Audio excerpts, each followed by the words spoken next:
My fiance, Lauren, and my mom have had a pretty good relationship over the last 5 years.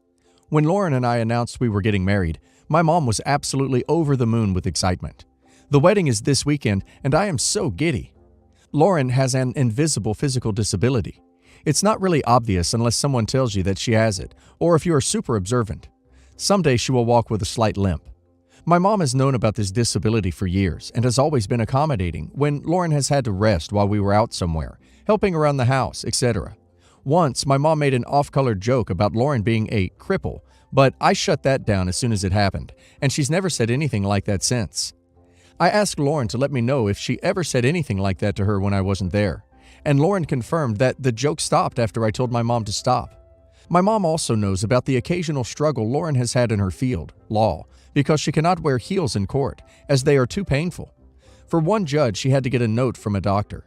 After that last incident, my mom commented that maybe Lauren should have worn the heels that one time. But I explained that it was just too painful, and she wouldn't be able to do her job properly if she was in that much pain. We are making a good amount of money in our careers, and are paying for our wedding ourselves, even though my parents offered. My mom can be a bit of a control freak, and we wanted to be able to make decisions about our own wedding without her hovering over us, questioning and vetoing our decisions. We figured the best way of doing this was to pay for the wedding ourselves, so that she couldn't play the "I'm paying for it" card. So far, so good. But today my mom was dropping off some table decorations, and we got to chatting about the wedding. Lauren's dress was in the hallway, along with a very nice pair of flats she had bought specifically to go with the dress. My mom pointed at the shoes and said, "She's not wearing those with the dress, is she?" I said that she was, and my mom suddenly got very angry. She started asking why Lauren couldn't wear heels for my special day. I said that I loved the shoes Lauren had picked out, and besides, I didn't want her to be in agony during our wedding. My mom began yelling, she never yells, that Lauren was clearly exaggerating her disability to get out of wearing heels to spite my mom. She called Lauren a cripple again and said that our children would be Tiny Tims. I would have kicked her out of my apartment if she didn't storm off by herself. I want to emphasize that I've never seen this kind of behavior from my mom in my life. I haven't told Lauren about it yet because I'm still a bit in shock. I do plan on telling her what happened because I plan on uninviting my mom to our wedding, and I want Lauren to know why. I guess my question here is twofold. First, should I tell Lauren everything my mom said, including the cripple part, or just give a basic summary? I don't want Lauren more anxious than she has to be before the wedding, but I don't know what would be more stressful. Second, should I further sanction my mom in some way? Given that this was a one-time thing, I feel like some family members might think I'm overreacting if I do anything more. But I definitely don't feel comfortable if this is my mom's current attitude towards Lauren and our future children. How could I broach that subject with her? Jesus, that's so weird. That's such a strange thing to latch on and be upset about, and so disrespectful to your fiance. Good for you, standing up for her and yourself. I would have done the same, uninviting her. I think OP's mom's other comment is the most revealing. She called Lauren a cripple again and said that our children would be Tiny Tims. The wedding is making it real for mom that Lauren's going to be the mother of her grandkids, and now she's flipping her crap that the grandkids might be disabled too. Totally disgusting attitude, and one that isn't going to stop with the wedding. Anyway, I could BS you with fake names for everyone involved, but then you'd miss out on the hilarity. My sister is Eve, and I'm Lilith, Lily for short. Our parents still say they didn't mean anything when they named the two of us this way. But that's not all, folks. Eve's ex is Adam, and my ex is Seth. Would have been funnier if he was Cain, but you can't have it all, I guess. Joviality aside, the situation we found ourselves in has been an extremely crappy one.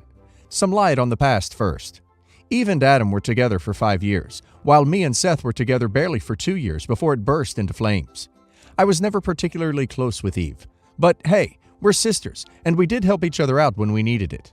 I'll admit I was envious of her being with Adam and how their relationship was so picture perfect. Hell, everyone loved Adam, especially our folks, who talked everyone's ear off about their future son-in-law. Me, on the other hand, well, let's just say that I let myself go after university. I wasn't fat, but I was definitely on the chubbier side of things. Not a problem for one-night stands, though, which is something I heavily indulged in for a while. Let's just say my parents weren't particularly thrilled. Moving on from that, there came a time in my life when I wanted to lose some of the excess weight, and I started dieting, only to quit, only to start up again, and on and on.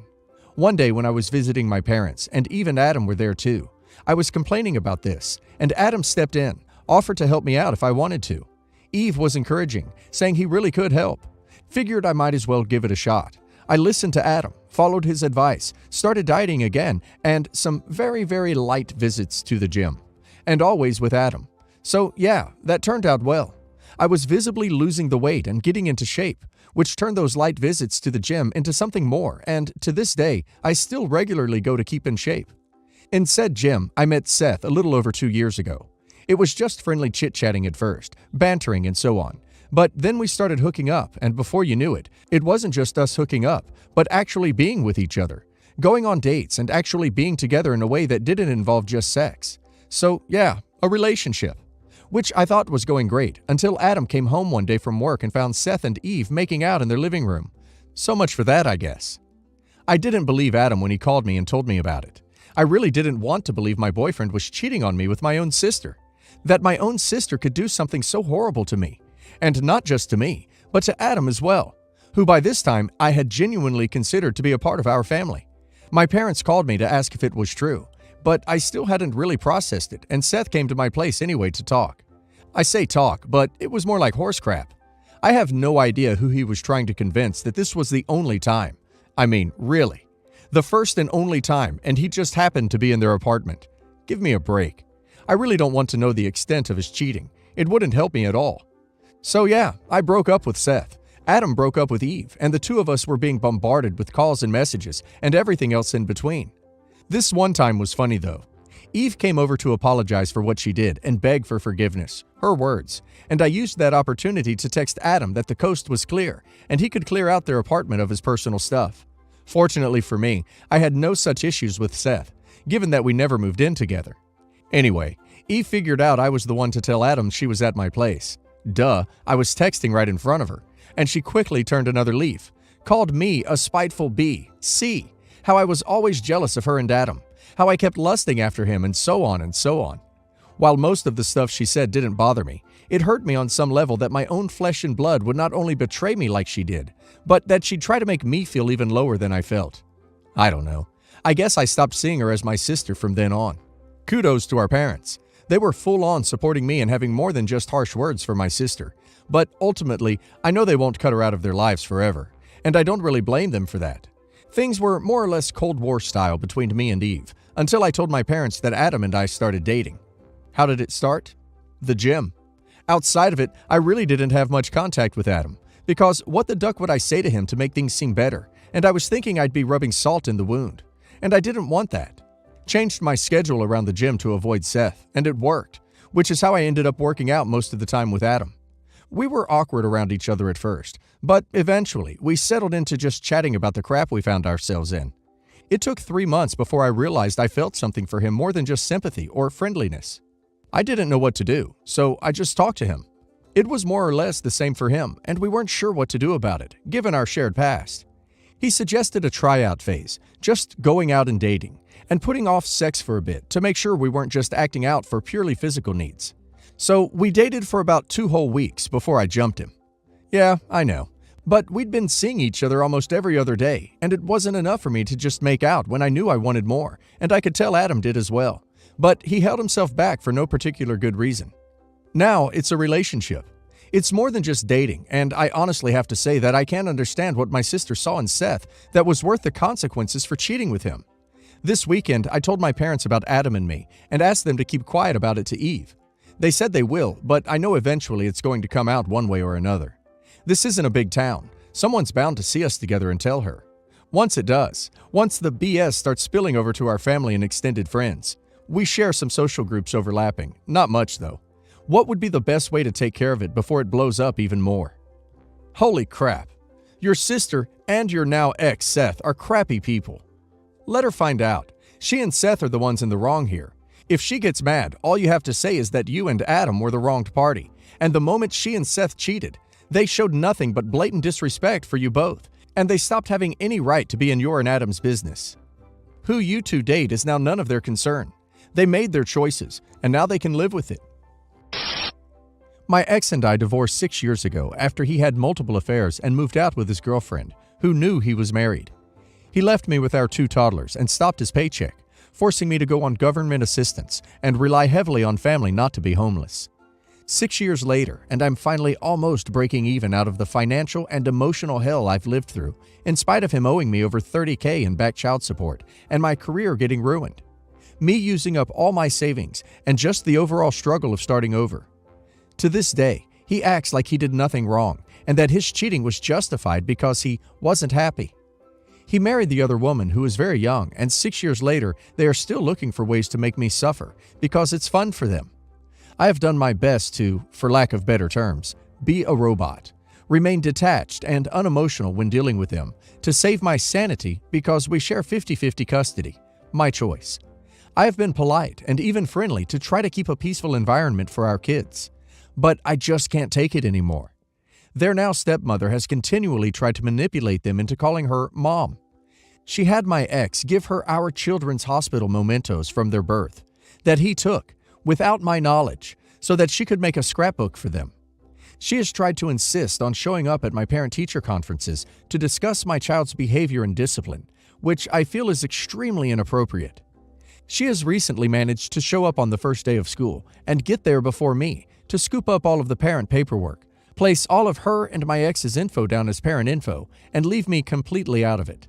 Not to mention, my ex using the kids as manipulation tools, continuing to lie, withhold information about the kids, not telling me about school events, report cards, injuries, and him moving 4 times since our divorce, all within 2 blocks of my house. Weird and creepy. My children are too young to know any better, and I don't want them feeling like they have to choose sides.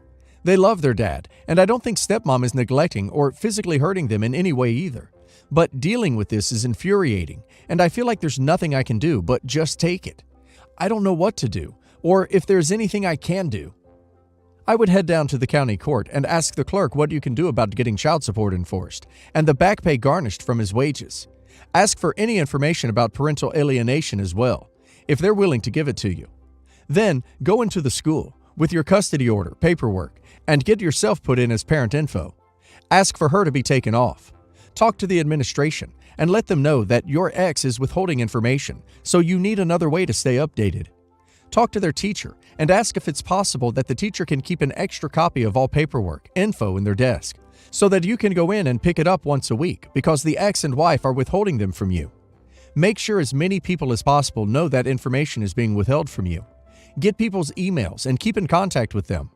On top of this, be super nice to everyone at the school. Bake frequently and send your kids in with cookies for the teacher. If you have to pick them up, just happen to have some extra fruit, snacks, whatever, and give them away to admin, teachers, whoever. The aim is that if stuff hits the fan, they will all know you as the nice lady who makes an effort and be on your side. I know that this is weird. I'm struggling to understand what's really going on, but I'm at a loss. So recently my husband, 31, got a raise in his job and earned a decent amount of money. He started buying expensive pajamas. I honestly don't know why, but they're so nice and lovely. I was happy that he finally was able to buy them after wanting them for a while now. I told him how excited I was to see him wearing them, even encouraged him to try some on to see how he looks. But he refused and told me those are expensive pajamas and he won't be wearing them to bed because they're too expensive. I was puzzled. I asked if he had a business trip coming up and he said no, nothing. I asked if he wasn't going to wear any of his pajamas at home and he shook his head and said no, then kept on about wanting to buy more. I was confused. I mean, I don't get it if he keeps buying expensive pajamas, then say they're too expensive to wear to bed. Why then does he keep buying them, and where does he wear them? He can't possibly wear them at work or family events. It's ridiculous. I can't believe I said that, but I'm trying to understand where he wants to wear them if not in bed. The only bed we have. He threw the my body, my choice at me and told me to respect his choices. Fine, but what if it was me buying lingerie and keeping them in the closet untouched, saying they're too expensive to wear in our bedroom then? I just don't get his logic. You know I kept questioning my sanity and my memory. We only have one bedroom and one bed. If he's not wearing his expensive pajamas here, then I can't think of where he could possibly be wearing them. He accused me of wanting to start a fight, only because he was spending money on fancy clothes, and I didn't like that. But that is incorrect. He started taking them with him, claiming I might try to return them to the store, or even try to ruin them out of spite, after he got into an argument with me because I was forcing him to wear them to bed, but I'm not like that at all.